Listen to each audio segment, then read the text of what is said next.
भगौड़ा इस समय कौन है पूरा देश जान रहा है। भगौड़ों के बारे में मत कहिए।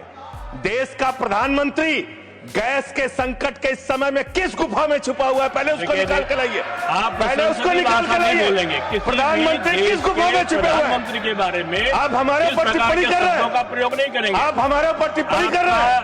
मध्य एशिया के अंदर जो युद्ध चल रहा है इजराइल और अमेरिका और ईरान के बीच में, आप क्यों इजराइल की चमचागिरी में खड़े हो गए, जिसके कारण से हिंदुस्तान को आज गैस का संकट भुगतना पड़ रहा है। पूरा देश लाइन में खड़ा है, गांव लाइन में खड़ा है, शहर लाइन में खड़ा है, एक एक इलाका लाइन में खड़ा है, होटल बंद हो रहे हैं। मान्यवर, चंद लाइनों से अपनी बात शुरू करना चाहता हूं कि तुम्हारी फाइलों में गांव का मौसम गुलाबी है, तुम्हारी फाइलों में गांव का मौसम गुलाबी है, मगर ये आंकड़े झूठे हैं, ये दावा किताबी है। रुपए मनरेगा के लिए निर्धारित किया, जब आपने 86,000 करोड़ रुपए निर्धारित किया तो आपकी गारंटी थी 100 दिन की। जब आपने 88,000 करोड़ रुपए निर्धारित किया तो आपकी गारंटी है 125 दिन की, और आप कह रहे हैं हम 60% भागीदारी करेंगे।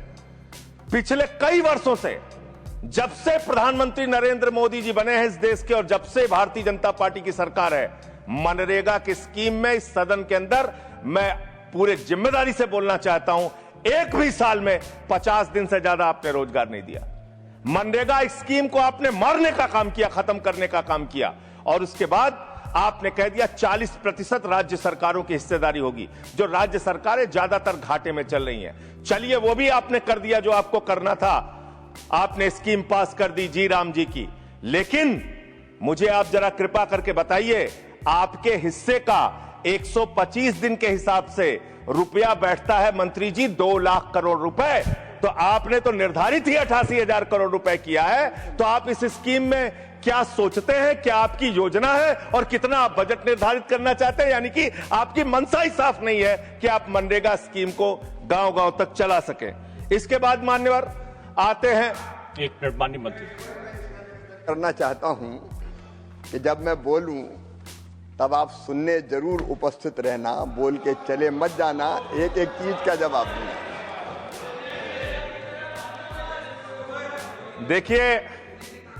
देखिए मान्यवर, भगौड़ा इस समय कौन है पूरा देश जान रहा है। भगौड़ों के बारे में मत कहिए। देश का प्रधानमंत्री गैस के संकट के इस समय में किस गुफा में छुपा हुआ है, पहले उसको निकाल के लाइए। आप पहले उसको निकाल के लाइए। प्रधानमंत्री किस गुफा में छुपे हुए हैं? प्रधानमंत्री के बारे में आप हमारे ऊपर टिप्पणी कर रहे हैं, का प्रयोग नहीं करेंगे। आप हमारे ऊपर टिप्पणी कर रहे हैं, ये आप हमारे ऊपर टिप्पणी कर रहे हैं। पूरा देश गैस की लाइनों में खड़ा है, यहाँ पर शामिल प्रधानमंत्री गुफा में छिपे हुए हैं।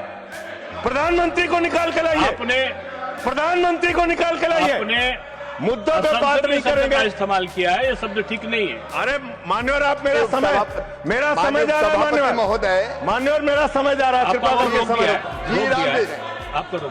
जी राम जी पर रात को 1:30 बजे तक मैंने चर्चा सुनी, और जब उत्तर देने की बारी आई तो विपक्ष भाग गया था। इसलिए मैं निवेदन कर रहा हूं कि रहना जरूर, एक एक चीज का जवाब दूंगा, एक एक चीज का।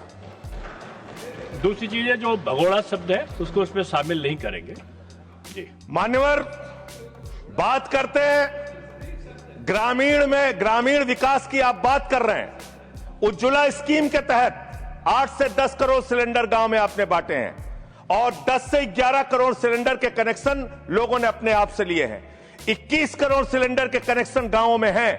मैं आपके माध्यम से इस सरकार से पूछना चाहता हूं, मध्य एशिया के अंदर जो युद्ध चल रहा है इजराइल और अमेरिका और ईरान के बीच में, आप क्यों इजराइल की चमचागिरी में खड़े हो गए, जिसके कारण से हिंदुस्तान को आज गैस का संकट भुगतना पड़ रहा है। पूरा देश लाइन में खड़ा है, गांव लाइन में खड़ा है, शहर लाइन में खड़ा है, एक एक इलाका लाइन में खड़ा है, होटल बंद हो रहे हैं। मान्यवर, मोरवी के अंदर गुजरात में टाइल्स की फैक्ट्रियां बंद हो रही है। मान्यवर, आपने क्या हालत की है। आप राज्यों के साथ न्याय नहीं करते, आप ग्रामीण व्यवस्था के साथ न्याय नहीं करते। आपने बनारस के अंदर 4200 एकड़ जमीन वहां के किसानों की जबरन कब्जा की। 2013 का जो अधिकरण का नियम है, वो नियम आपने लागू नहीं किया। वहां लाठियों से किसानों को पीट के प्रधानमंत्री के संसदीय क्षेत्र में जमीनें कब्जा करने का काम आपने किया। जो पंजाब पूरे देश का पीडीएस सिस्टम चलाता है, 50% भागीदारी पंजाब के किसानों की होती है। आपने पंजाब के रूरल डेवलपमेंट का 8,000 करोड़ रुपए मार के बैठे हुए। आप बताइए क्यों आपने पंजाब का हिस्सा नहीं दिया? क्यों आप वहां के साथ सौतेला व्यवहार कर रहे हैं? बताइए इस देश को और पंजाब के लोगों को। वहां पर बाढ़ आई, आप भी गए थे मंत्री जी वहां पे दुख जताने के लिए। आपने वहां की भयावह परिस्थितियों को देखा था। बावजूद इसके 1600 करोड़ रुपए की मदद आपने घोषित की थी। 16 पैसे आपने पंजाब को नहीं दिए। 16 पैसे। यह आपकी दुर्भावनापूर्ण नीति है जो राज्यों को भुगतनी पड़ रही है, जो देश को भुगतनी पड़ रही है। और ग्रामीण विकास के नाम पर आपने इस देश के गांव में रहने वाली जनता को लगातार धोखा देने का काम किया है, लगातार उनको ठगने का काम किया है। चाहे वो आंगनबाड़ी की स्कीम हो, आंगनबाड़ी की कार्यकर्तियां, हर काम में उनको आप लगा देते हैं, लेकिन आप उनको पैसा देने के नाम पर आपको हंसी आएगी, हंसी आएगी, हंसी आएगी। आंगनबाड़ी की योजना गांव में ही चलती है, गांव में ही चलती है, हंसी आएगी आपको। मान्यवर, मैं अंत में एक ही बात कहना चाहता हूं। मंत्री जी ने कहा भागिएगा नहीं, मैं बिल्कुल बैठ के आपकी एक एक बात को सुनूंगा। मंत्री जी, ध्यान से सुनूंगा। जितनी बात मैंने कही है उसका पूरा जवाब दीजिएगा, और अगर आप जवाब नहीं दे पाएंगे तो मुझे भी उस वक्त बोलने का अवसर दीजिएगा। आप ही अकेले बोलने का अधिकार रखते हैं, ऐसा नहीं होना चाहिए। और दूसरी बात मान्यवर, दूसरी बात, इस समय भगौड़ा कौन है, ट्रंप की गुलामी कौन कर रहा है, पूरा देश देख रहा है।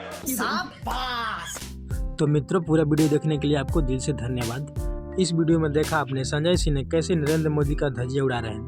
बात तो सच्चाई है। इस समय जब हमारा देश गैस सिलेंडरों से जूझ रहा है, इस पर बैठक बुलाकर विचार होना चाहिए कि हमें क्या करना चाहिए, कहां से गैस लाना चाहिए। संजय सिंह ने ठीक कहा, इजराइल से हमारा कोई संबंध नहीं है तो उस देश के साथ क्यों रहें। और हाँ, जी राम जी, मनरेगा को नाम बदलकर जी राम जी कर दिए हैं, उस पर बात की संजय सिंह, तो मंत्री जी का बुरा लग गया। ये है हमारा मंत्री, देश के मंत्रियों का हाल। तो दोस्तों, अभी संसद से जुड़ी हर खबर पाने के लिए हमारा नेशनल रिकॉर्ड चैनल को सब्सक्राइब करें और वीडियो को लाइक करें, वीडियो को शेयर भी करें। तो चलिए मिलते हैं अगले वीडियो में, तब तक अपना ख्याल रखें। जय हिंद, वंदे मातरम।